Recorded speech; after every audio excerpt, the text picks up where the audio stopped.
આપણે પહેલાં એક એવો રિવાજ હતો, વણ લીખો. બહુ નાની ઉંમરમાં હકપણ નક્કી થઈ જાય, હકપણ થયું ન હોય, હજી નક્કી થઈ ગયું હોય વાત, એટલે વેવાઈ મળવા આવે.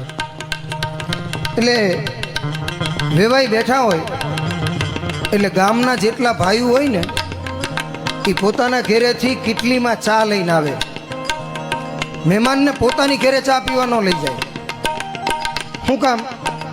કે ભાઈ આપણે મહેમાનને ત્યાં ચા પીવા લઈ જાઉં અને કોઈ કારણથી જો આ હક પણ નહીં થાય તો એમ કહે કે ફલાણા ભાઈ લઈ ગયા હતા એણે રજ નાખી છે.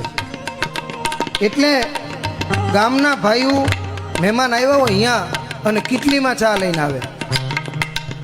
કપરકાબીમાં તો આ સુધરેલા માણસો અત્યારે ચા પીવે છે, બાકી આપણે કીટલીમાં રકાબીમાં ચા પીવાનો રિવાજ હતો.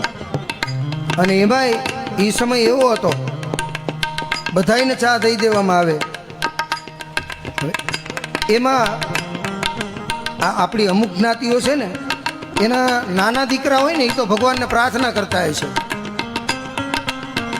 કે આવતે ભાઈ કોક હારા માણાને કૂતરાનો જન્મ દઈ છે, પટ્ટો બાંધીને ભેગો ફેરવશે, પણ નાનો ભાઈ તો નો જ બનાવતો.